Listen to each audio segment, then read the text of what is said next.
Now, with Nigeria's 850 billion naira earlier externalized debts now revised for local flotation, the capacity of the domestic capital markets to absorb the government's debts comes to the fore.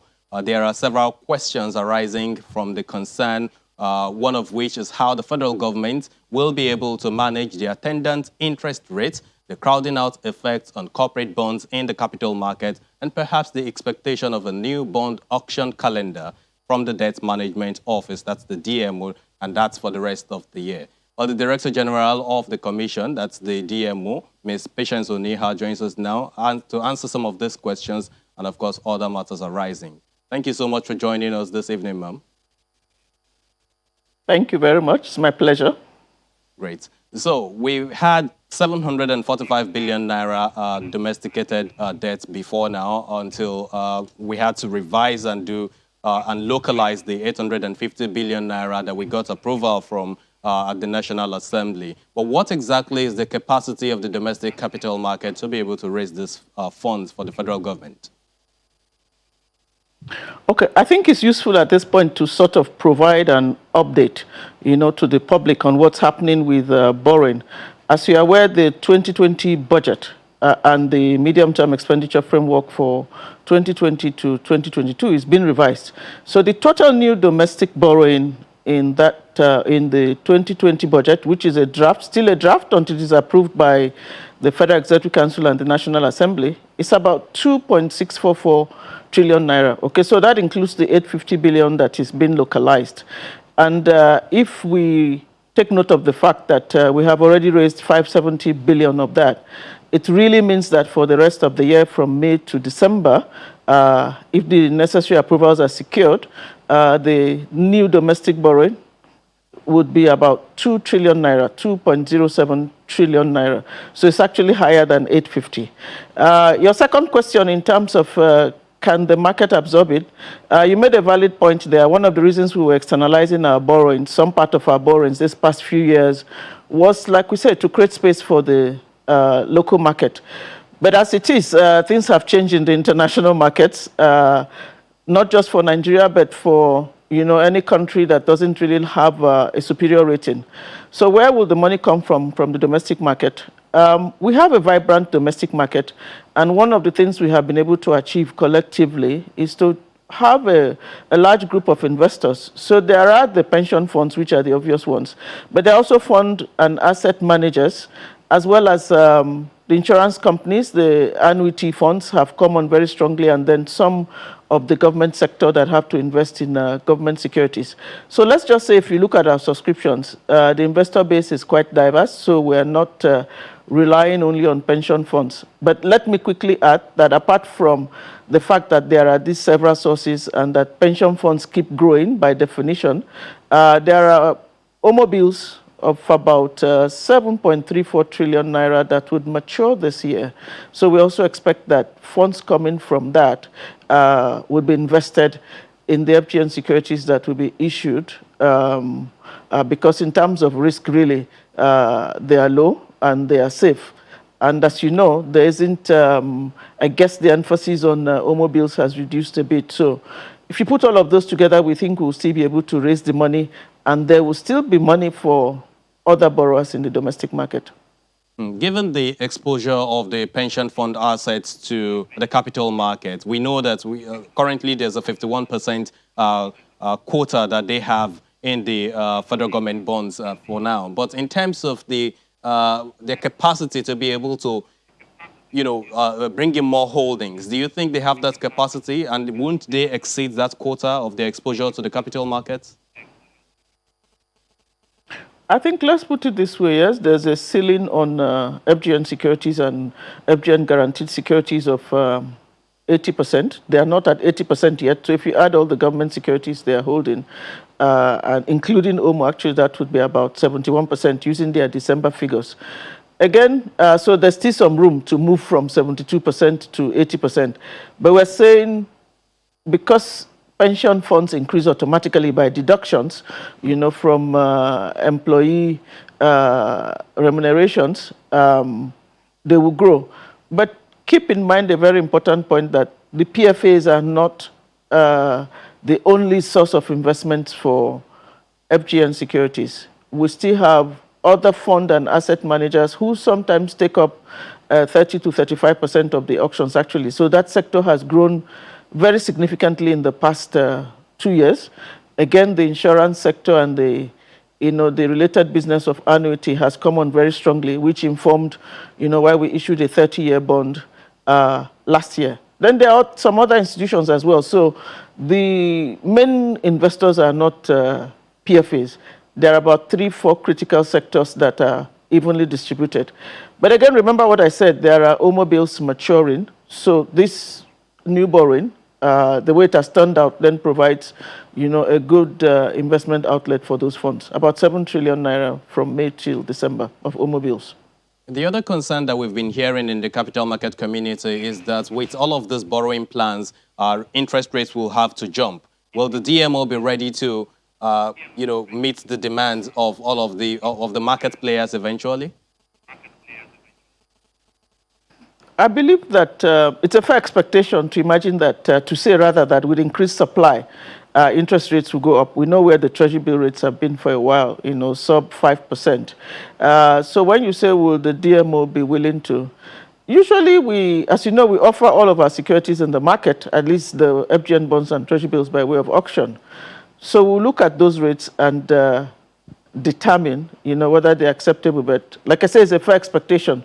With increased supply, rates could go up. Inflation, of course, is another, indicator that could influence that as well. So let's just say we are open, we'll be reasonable. Okay, so in terms of debt burden of the country, where will this take us to eventually? We know that debt burden service had improved to 32.3% in the discarded 2020 budget. Okay, let's just put it this way. I think one of the major concerns for government, including the DMO, obviously, is the relatively high debt service to revenue ratio. Unfortunately, where we are now is where revenues have been affected very significantly by virtue of what has happened. So in the revised draft budget, I keep using the word draft because it is still subject to approval. The debt service to revenue ratio is actually about 57%. And let me quickly say that at a time like this, we shouldn't be looking at Nigeria in isolation. Many countries have had to introduce policies and measures to manage the impact of COVID-19 on the economies.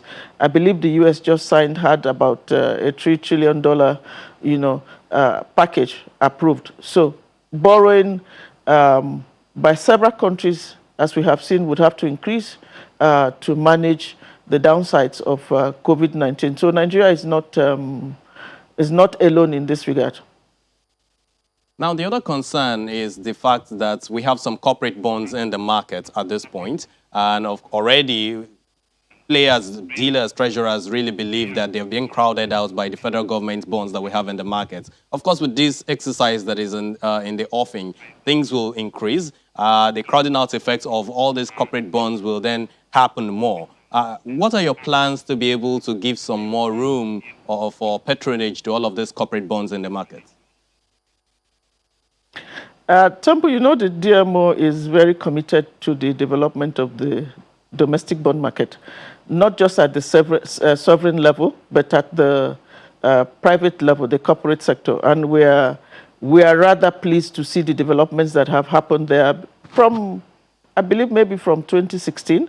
Looking at the data, we saw that 2019 to 2020 up till April, about 550 or 560 billion had been raised by the private sector and 2 state governments. So in that regards, we have an interest in the development of the market. But we wish, if you check the various auctions of the FGN bonds, they have actually been oversubscribed. And then the treasury bill levels tells you there is liquidity in the system. If treasury bills are trading at 5%, 4%, it tells you there is liquidity. In fact, some members of the public had asked us to increase stock so that we could have real interest rates on those securities. Okay, and then you look at, if you look at our auctions from January to April, we offered 405 billion naira. And we had subscriptions of about 1.4 trillion naira. Okay, so it means there's still a lot of liquidity in the system that is available for corporate issuers. Okay, so we believe that there's liquidity in the market looking for good quality assets. And we've looked at the range of securities that have been issued by the private sector. A lot of it is commercial paper, but clearly there are bonds and they have all been successful. So we believe there's sufficient. Like I said, factor in the OMO bills that would mature about 7 trillion. So there's a lot of liquidity in the system, both for the government as well as the corporate sector. Well, one of the things that investors will be looking at is how you will adjust eventually to the high rates that will be the attendant effects of all of this exercise. But one critical part is this: what will this funding or what will this money, this debt, actually be utilized for? Because we know as well that worker salaries, minimum wage has been hiked already, but with COVID-19 disruptions, will we see an adjustment between worker salaries review and capital spendings that have already been earmarked for the country in the budget? Okay, again, one of the facts we have to face is that with lower revenues, a sharp drop in revenue. I mean, the budget price, the benchmark price for crude oil in the budget was $57 per barrel. Now we're talking $20 per barrel. So it means the various expenditure lines included in the budget, whether we're talking personnel costs, salaries, like you said, capital, would have to come from that lower revenue figure and then the incremental borrowing that we have had to do. Okay, so if you're talking about salaries, yes, I think government has had a very clear position on that from this administration, from 2015. One of the things the government has been able to do significantly while revising the 2020 budget is to ensure a minimal, if I may use that word, reduction in capital expenditure. Okay, so the reduction between the 2020 budget that we're running with now and the proposed 2020 budget is about 300 billion naira. So there's still a commitment to spending on capital because that's where jobs will be created from. But clearly, like I said, at this time, you know, the government has to support various aspects of the economy. Apart from personnel costs, there are several COVID-related initiatives and activities that have to be funded, and we are not alone in that regard. We're talking about survival here, the health of the people, and all of that.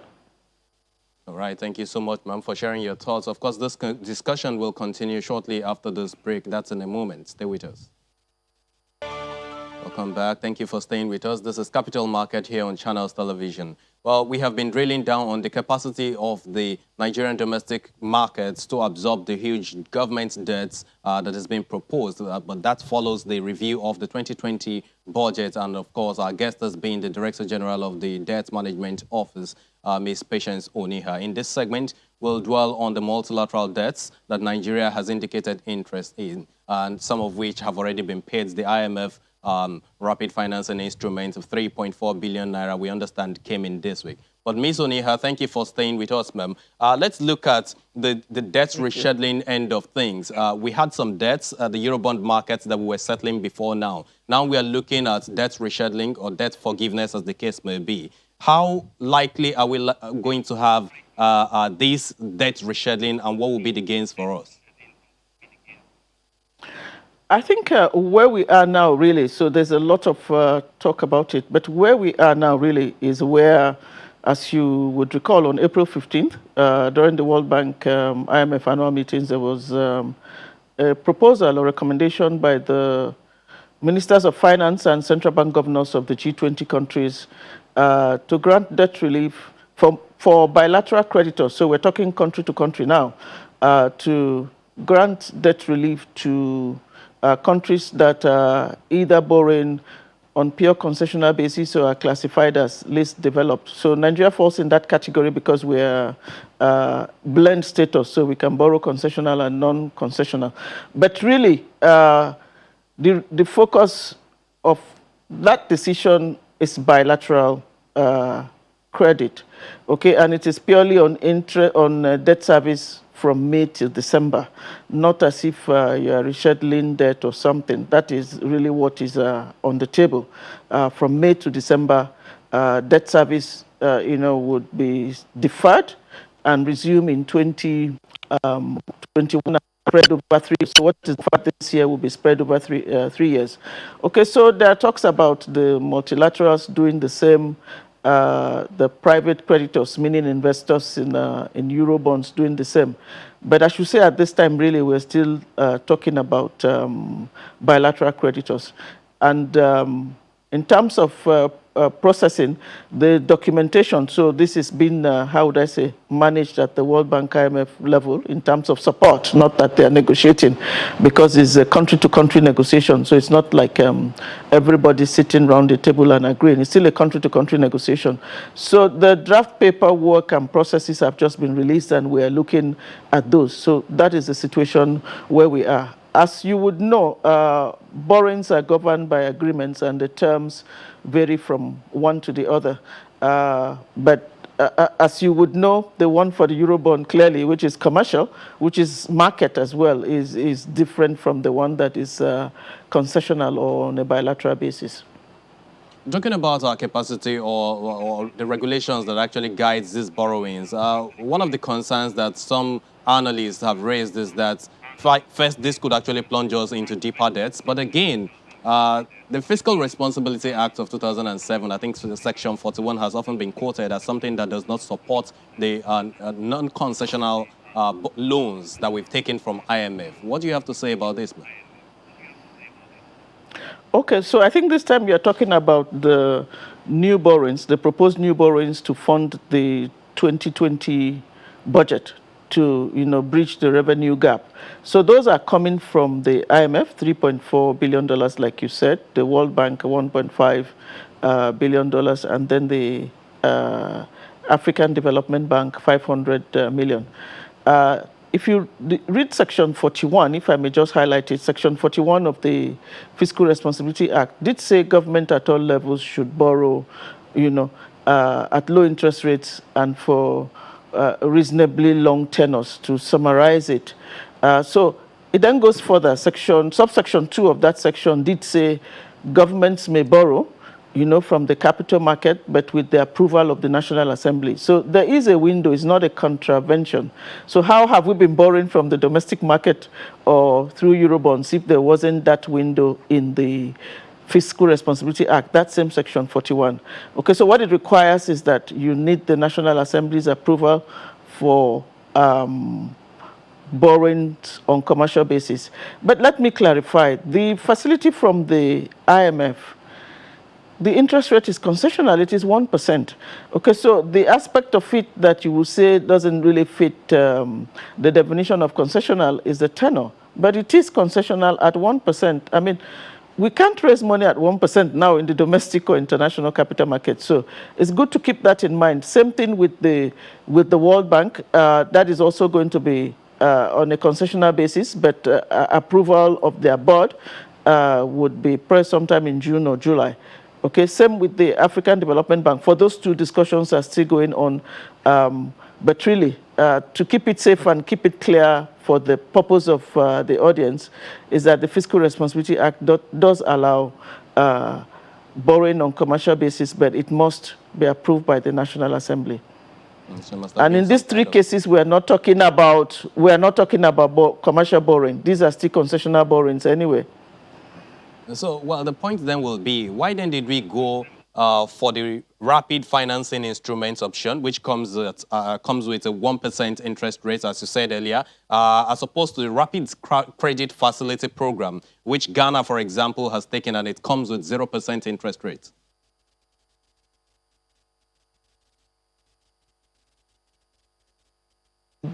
Whoever tries to look at the details, the rapid credit facility is really for low-income countries, by definition, the IMF's own definition. So Nigeria has been classified, I believe, since about 2016 as a low middle-income country. So we moved up from, poor to, lower middle income. So let's just say that is the level where we are, the RFI. But Again, it is still a loan. It is 1% and still concessional on that basis. Talking about terms and conditions, anything you have to say about that? Well, there are, as it is with any loan, there are terms and conditions, and I believe those were closely looked at, I should say, by both the fiscal and the monetary authorities before, it was decided that this was a good offer. All right, thank you so much, Ms. Patience Oniha, the Director General of the Debt Management Office. But let me ask you this before you go. You had actually earmarked some 65 to 165 billion naira for the Q2, second quarter of this year. Are you going to adjust that? Are you going to adjust that calendar any moment from now? Oh, certainly, once we receive the approvals, just remember that borrowing requires the approval of the Executive and the National Assembly. So once we have those approvals, clearly we would adjust the calendar. And when we release the calendar, because the process of converting the 850 to domestic borrowing had already started in terms of trying to get the approval of the National Assembly for the change, we actually included, a provision, a note in the circular that this could change. So I believe market is already expecting it. And we will act as we usually do, amend it once we get the approvals.